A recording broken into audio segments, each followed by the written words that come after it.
Haha, welcome back to Avoiding the Fad Diet Trap. Today we have some clips of Dave Asprey, creator of Bulletproof Coffee, sitting down with Kip Andersen, producer of the Netflix documentary What the Health, and cardiologist Dr. Joel Kahn, and the three of them discuss what constitutes an ideal diet. It may help to understand the dynamic that Dave and Dr. Kahn are friends. Now, that is not to say that Kip and Dave aren't friends, but I think it's a fair generalization to say that Kip doesn't take Dave very seriously, and his patience runs a little thin. You'll see.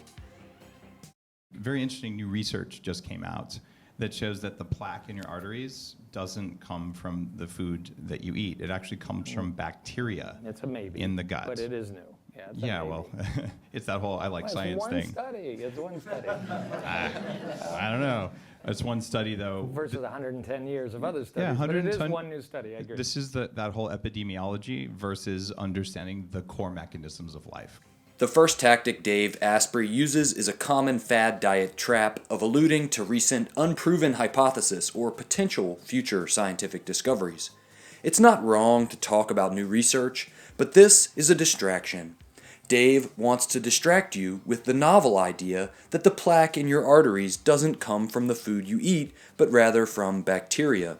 This may even be partially true. But the primary goal here is to instill doubt about the lipid hypothesis and what has been unequivocally proven about the connection between diet and the progression of atherosclerosis. We know from hundreds of metabolic ward experiments that isocaloric increases in dietary saturated fat lead to increases in both total blood serum cholesterol and LDL bad cholesterol. We also know that increasing dietary cholesterol raises your total blood serum cholesterol, although this effect is less noticeable in populations where cholesterol is already elevated, such as the United States, where over 600,000 people a year die from heart disease. This is that whole epidemiology versus understanding the core mechanisms of life. The second tactic he's using is to pretend the people who support a plant-based diet approach only have some loosey-goosey epidemiology and some associational stuff. This narrative is especially effective on people who tend to stay insulated around information from fad diet promoters. I often hear it repeated that a plant-based diet is just no evidence for that except for some associational stuff. And just never mind the randomized control trials like the Broad study. Nobody's ever heard of that.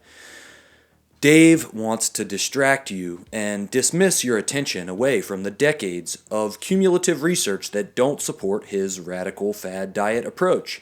And to do this, he hopes to instill doubt about what is already established scientific fact. When we analyze the fats and we look at exactly what they're made of, we're like, oh, those fats don't come from plants. They don't come from animals. They come from bacteria, which means we've got a problem with bacteria in the gut. So if you're eating sugar, you're eating these CAFO meats, you're going to be causing that problem. That said, if you want to have adequate testosterone production, it's really helpful to have some of these animal fats in your diet to have healthy membranes. Again, here's Dave trying to distract you with talking points that sound pretty good, especially when you don't have time to look this stuff up for yourself. But it crumbles under scrutiny. In fact, vegans have been shown to have higher levels of testosterone than both vegetarians and meat eaters. And this is where the discussion gets hilarious. Dave does his best to try to trigger the vegans, but they're not taking the bait. Sorry, Dave.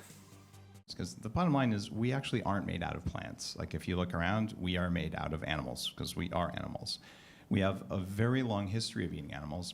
And I've looked a lot at monoculture habitat destruction. And if you've ever seen what a field of soybeans does to all of the animals that are killed by tractors who go through there. there. To feed cows. I think vegetarians eat soybeans last time I checked. Of all soy is fed to cows. That's true. Hey, we're all in agreement. Let's not do that, right? Agree. So, but here's the deal. Whatever plants you're growing, keep in mind I run an organic farm with very high productivity per acre. Guess what plants eat? They eat dead animals. They eat poop. That's what it does. So what we're doing to feed these vegan diets out there is we're actually mining minerals. We're about to run out in 40 years, the stuff we use to make fertilizer, or maybe we can get some from natural gas and put it back in. But we're trashing the soil to make what most vegans eat because there aren't that many organic vegans. Talk about, yeah, I know, it's kind of funny when science comes in. So what happens here is literally bunnies, cute little bunnies, turtles, mice, whole families. Tractors just come through and just take out their whole thing. You know, you got to think about that if you're going to eat a big grain bowl for lunch, because the net deaths per calories, if I eat one grass-fed cow per year, is 0.7 deaths per year, unless the cow stepped on a frog in the front pasture of my farm. So what's going on here is that if you want to take care of the soil, you should have animals shitting on the soil. That's how it works. I'll also tell you there's a great argument for eating a lot less grass-fed meat. You don't need to have a huge steak. The whole paleo thing where it's all like carnivore-based is not a good way to live a long time. It's a good way to get cancer.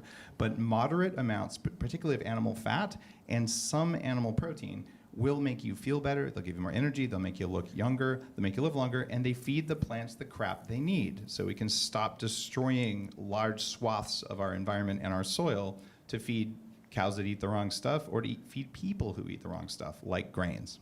Okay, let's give Kip a So chance to respond. That was hilarious. So science, with grass-fed beef, again, it's about land use. You cannot have any other animals share this land with you. Yes, it is true. And My farm. Okay. Oh, so actually, this is great. How many acres are in your farm? I have 32 acres. Okay, so 32 acres. How many sheep?